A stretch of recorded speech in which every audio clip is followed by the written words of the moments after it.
Good evening. This is CTV News for Thursday, June 2nd. I'm Denise Douglas. And I'm Rochelle Metzger. Glad to have you with us tonight.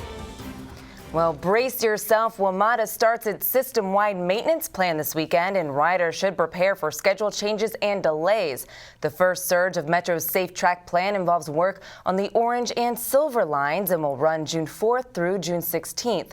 The year-long initiative will have wide-ranging effects throughout the region, and officials are urging commuters to get ready. Every day it will be traffic madness with the stopping of the metro and the safe tracking. Anthony Muhammad drives to his job in the district. He says Metro's SafeTrack plan will likely double his commute time. An hour, if not longer, with the stop-and-go traffic that will be going on. Driving's not an option for Sharonda Williams. She depends on Metro to get to school and job interviews. I think it's going to be a huge impact on a lot of people for a very long time because everyone is so used to taking the metro. With Metro's year-long work initiative set to begin this weekend, she's looking for travel alternatives. I'm still debating on the couple options. I may just ride the bus.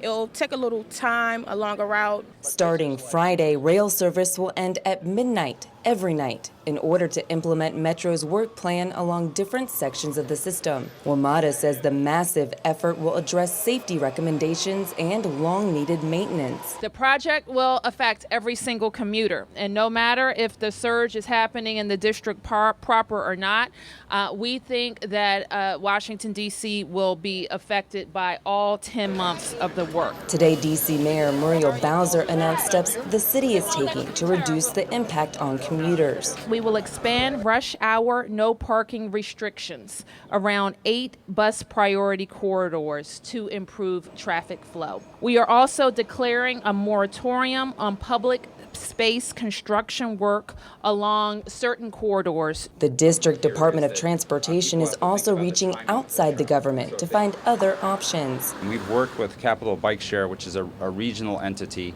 to create a new pricing option. Right now, to use Capital Bike Share, you either need to spend $85 for an annual membership or you need to buy a day pass for $8.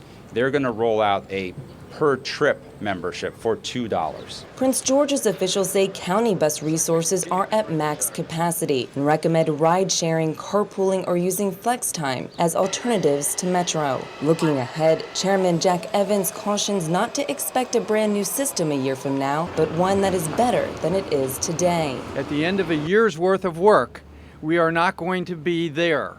We are going to have a safer system, hopefully a more reliable system, but there are enormous challenges ahead of us.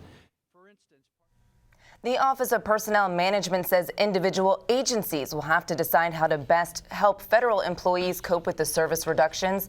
Marked trains from New Carrollton or Riverdale could be an alternative for riders in Prince George's County. Details, including the time frame and impact areas for each phase of the plan, are on Metro's website. If you live in the city of Laurel, you might see silver trucks roaming the streets this weekend. Don't be alarmed. They're part of the Maryland Department of Agriculture's mosquito spraying efforts. On Sunday, June 5th, from 8:30 p.m. to 4 a.m., MDA vehicles will spray along Conti and Van Dusen roads and in the Wellington neighborhood. The normal surveillance that the Maryland Department of Agriculture team did, which they do every 3 weeks, the threshold for the adult mosquitoes was higher than average. Tip and toss every week. Anything that has standing water, all you have to do is just tip it. But when you have stormwater management ponds, when you have construction sites that would have standing water, it's just going to naturally become a breeding ground. City officials say crews will continue to spray on random Sundays until September. Police are still looking for the person who shot to death a young man with special needs in Hyattsville. It happened around 1:30 yesterday afternoon on the 6900 block of Greenville Parkway. Officials say the victim, 20-year-old Conrad Cole, was walking with his caretakers to the basketball courts when he got into a verbal confrontation with the suspect, who then pulled out a gun and shot him several times. The men and women behind me, there's a dozen investigators on this hill.